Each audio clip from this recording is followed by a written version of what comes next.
आज मेरे पास अमुक अव्यवस्था है, कल ऐसा हो सकता है कि तुम भारी से भारी सृष्टि की व्यवस्था करने वाले बन जाओ। क्या चाहिए? निहाल हो जाओगे, निहाल हो जाओगे। जैसे कहते अब कृत्य कृत्य भयो, निहाल हो जाओगे। ये सबकी समझ में नहीं आएगा, ये आगे की बातें हैं। हमें तो लगता है कि सबको सत्संग सुनना चाहिए, भगवत प्राप्ति के लिए ही नहीं, समाज में जीने के लिए भी सत्संग की आवश्यकता है। स्वीकृति, अगर ये स्वीकृति आप करते चले जाएं, जो श्रवण कर रहे हैं, तो सच्ची मानिए ये भ्रम खत्म हो जाएगा कि बहुत काल जब साधना करे तब ऐसी बात आती है। हम लोग तो गृहस्थ हैं, संसारी हैं, विषयी हैं, आदि आदि। आपने स्वीकृति ही आप गलत ढंग से कर रहे हैं, स्वीकृति ही आपने सही नहीं की। हम गृहस्थ हैं, हम अमुक हैं, हम सब देह भाव की स्वीकृति। प्रभु कह रहे हैं ममैवांशो, तू मेरा अंश है, मेरा बच्चा है, मेरी आत्मा है। फिर ऐसा क्यों आप स्वीकृति नहीं कर रहे कि प्रभु मेरे हैं? सच्ची मानिए प्रभु ही अपने हैं। सच्ची मानिए प्रभु ही हमें बहुत प्यार करने वाले मित्र मिल गए, नहीं तो कोई नहीं है, केवल भ्रम है। मानो प्रभु की बात को मान लो, निहाल हो जाओगे। वो इसीलिए बोल रहे हैं, इसीलिए बोल रहे हैं कि हम निहाल हो जाए, परमानंद में मगन हो जाए। प्रभु अर्जुन जी को कह रहे हैं सुख दुखे समय कृत्वा लाभा लाभो जया जयो। ये कर्म भूमि है, हमारा यहां जन्म हुआ है। अपने शुभ और अशुभ दोनों कर्मों को मिटा करके वो परम लाभ जो किसी कर्म से नहीं होता वो हम करें। वो कौन सा कर्म है जो हमें परम लाभ देगा? तो कह रहे हैं जय और पराजय में समान भाव रखना ही वो समता रूपी महान धर्म है जो तुम्हें बचा लेगा।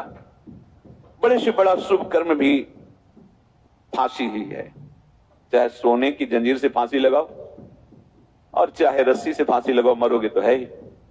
ऐसे शुभ कर्म भी फांसी ही है, लोक लोकांतर में भटकना होता है, विश्राम नहीं होता।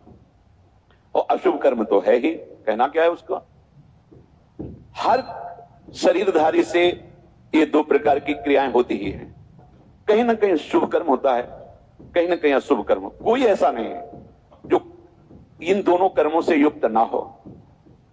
बड़े बड़े ज्ञानी जनों के शरीर के द्वारा भी ये दो क्रियाएं हो जाती है, पर वो अपने को अलग कर चुके हैं।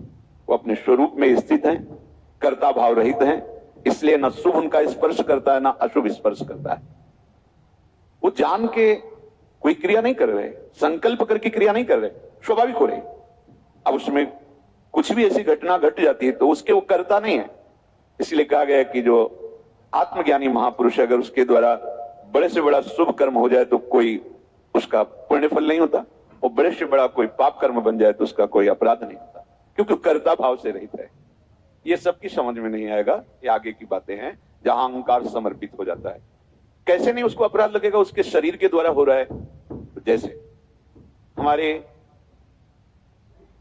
इस प्रदेश में जितने भी प्राणी वास करते हैं, फिर देश में, फिर हमारे विश्व में, तो हम एक प्रदेश से लेते हैं, कितना अशुभ कर्म होता है और कितना शुभ कर्म होता है।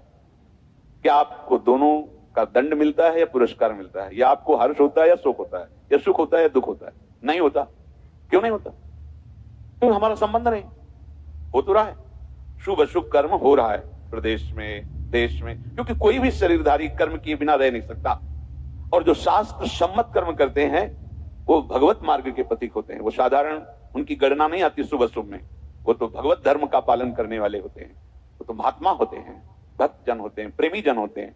वो त्रिगुणातीत अवस्था की तरफ उनकी गति होती है। पर साधारण प्राणी प्रायः क्रिया किए बिना रह नहीं सकता। क्रिया होती है, और क्रिया जब अहम से होती है तो कहीं ना कहीं लाभ बुद्धि, सुख बुद्धि होती है। इसके कारण वो ये समझ नहीं पाता है कि धर्म है कि अधर्म है, और बढ़ता चला जाता है। कहीं खूब पापाचरण होते हैं, कभी कोई संयोग बन गया तो पुण्याचरण भी होते हैं। लेकिन आपको क्या फर्क पड़ता है? पूरे विश्व में दोनों प्रकार के कर्म हो रहे हैं, आपको क्या फर्क पड़ता है? कुछ नहीं। क्यों? क्योंकि उसका हमारा कोई संबंध ही नहीं है। समझ लीजिए। तो ऐसे ही विश्व का एक ये नमूना है, स्थूल शरीर, सूक्ष्म शरीर और कारण शरीर।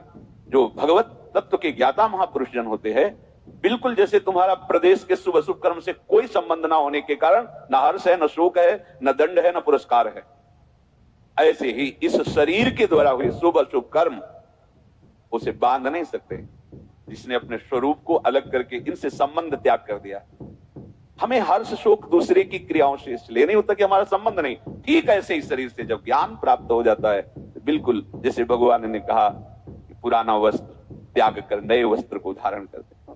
सांप ने केचुल छोड़ दी, कोई संबंध नहीं। पुराना वस्त्र फेंक दिया, उसे कोई जला दे, कोई कुछ करे, कोई संबंध नहीं। वो उत्तम जगह में रखा जाए या अधम जगह में, कोई संपर्क नहीं।